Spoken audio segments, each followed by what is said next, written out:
இன்றே டவுன்லோட் செய்து உங்கள் ஃபேவரட் ஷோக்களை என்ஜாய் பண்ணுங்க. கூடிய சீக்கிரம் வேற குழந்தைய தூக்கி கொஞ்சலாம், கவலைப்படாதீங்க, தைரியமா போங்கன்னு சொன்னாரு. வர புதன்கிழமை காலையில 7 மணில இருந்து 8 மணிக்குள்ள அகிலாண்டேஸ்வரி கோயிலுக்கு போய் ஜனனி தூரி கட்டணுமா. வலி இல்லாம வாரிசு வருமா? கல்யாணம் பண்ணமா குழந்தைய பெற்றுக்கிட்டோமான்னு இருக்கணும். அப்பதான் உடம்புல தெம்பு இருக்கும் போதே நம்ம குழந்தைங்களுக்கு நல்லது கெட்டதுல பண்ணி பார்க்க முடியும்.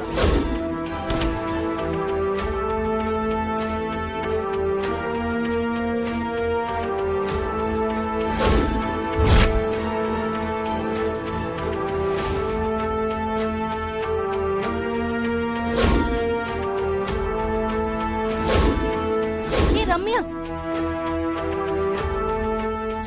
சிவாக்கு ரம்யா தான் பொண்டாட்டி. சிவா ரம்யா கூட தான் வாழணும், வேற வழியே இல்ல. பவானி கேக்குறது நியாயம்தான். முதல்ல இந்த ரெண்டுத்தையும் வீட்டை விட்டு வெளியே துரத்தணும். மூணாவது ஆப்ஷன் என் ரம்யா தானே. உடனடியா நீங்க செய்ய வேண்டியது என்ன தெரியுமா? நாளைக்கு காலையில அந்த ஜனனியும் சிவா மாமாவும் கோவிலுக்கு போக கூடாது. அந்த கோவில்ல இருக்கிற சாமி ரொம்ப சக்தி வாய்ந்ததுன்னு சொல்றாங்க. அங்க போய் தொட்டில் கட்டிட்டா அப்புறம் அவங்களுக்கு குழந்தை பிறக்கிறது நிச்சயம். குழந்தைய பெத்துக்கிட்டு அவ ஊரை விட்டு எப்படி போவா? இல்ல சிவா மாமாவை விட்டுட்டு அவ எப்படி போவா? இது வேலிட் பாயிண்ட் தான். என்ன பெரிய வேலிட் பாயிண்ட்? பெரிய வெங்காயத்தை கண்டுபிடிச்சிட்டா. நாளைக்கு கோயிலுக்கு அவங்கள போக விட கூடாது. ஏதாவது சொல்லி தடுக்கணும். அதை மட்டும் நம்ம செஞ்சா போதும்.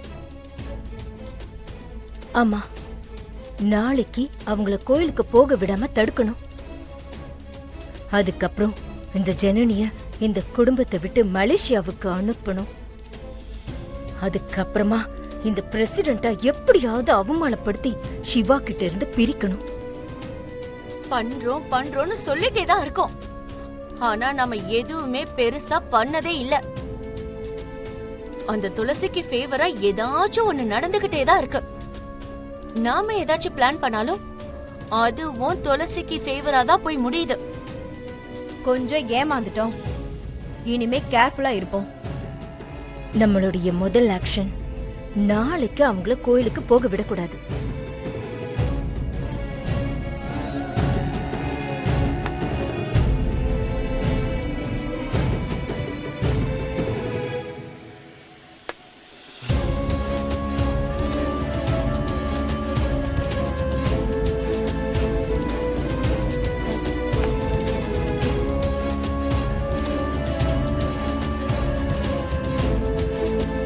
நீங்க என்னதான் பிளான் பண்ணாலும் அது நடக்கவே நடக்காது. நடக்க விட மாட்டேன். நாளைக்கு கோவில் போவாங்க. ஆனா ஜனனி தொட்டில் கட்ட மாட்டா. துளசி அண்ணி தான் தொட்டில் கட்டுவாங்க. எனக்கு அண்ணினா அது கண்டிப்பா துளசி அண்ணி மட்டும்தான். சிவா அண்ணனுக்கு பொண்டாட்டினா அது துளசி அண்ணி தான். இந்த குடும்பத்துக்கு மருமகனா அது துளசி அண்ணி தான். நாளைக்கு கோவில் போவோம். துளசி அண்ணி தொட்டில் கட்டுவாங்க. யாராலையும் தடுக்க முடியாது. இது காவேரியோட சத்தியம். போர்வை உங்க மேல வந்து எப்படி விழும்? என் முட்டாளே, அவசர அவசரமா துணி எடுத்துட்டு இருக்கும்போது ஒரு போர்வை காத்துல பறந்து எங்க மேல விழுந்துருச்சு, அவ்வளவுதான். சரி, அப்படியா? அதே மாதிரி நம்ம மேலயும் விழுதான்னு பாப்போமா?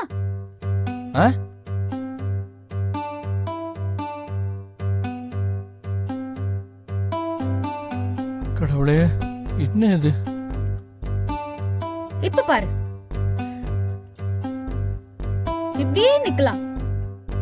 காத்துல பறந்து வந்து போர்வை விழுதான்னு பாக்கலாம்.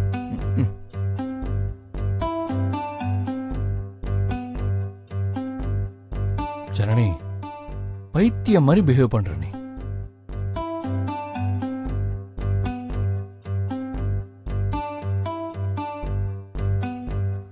என்ன சிவா, காத்தே அடிக்கல?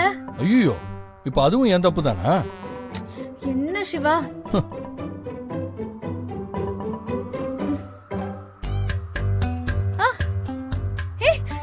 சிவா சிவா லைட்டா லைட்டா காத்தடிக்குது. வெயிட் பண்ணு வெயிட் பண்ணு வெயிட் பண்ணு வெயிட் பண்ணு. நம்ம மேல கண்டிப்பா இது விழும்.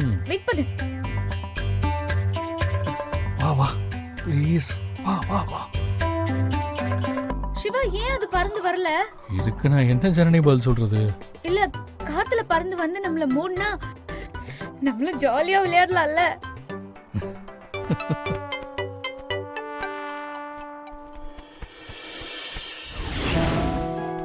ஆ, ஆ.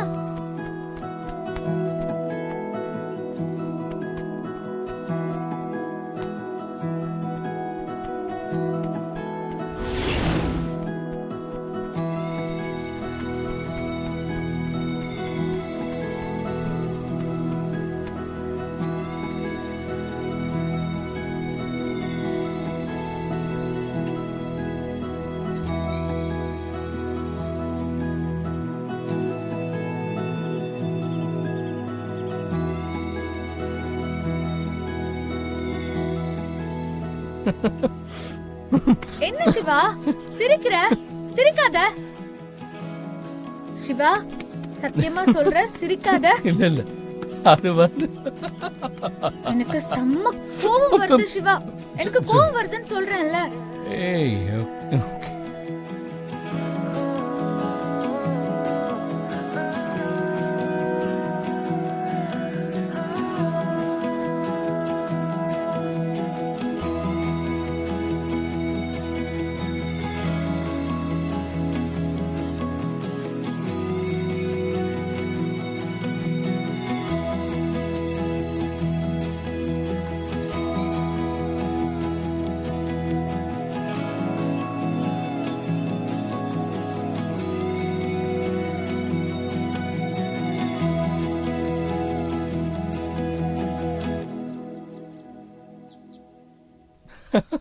கிண்டல் பண்ணிட்டு இருக்காத. Sorry sorry. அது இதெல்லாம் நேச்சர்ரா. நாம நினைச்ச நேரத்துல எல்லாம் பறந்து வந்து போறோம் நம்ம மேல விழாது. அது தானாவே வரணும். சரி, இப்ப போர்வை விழுந்தாதான் லவ் பண்ணுமா? போர்வை விழாம கூட லவ் பண்ணலாமே.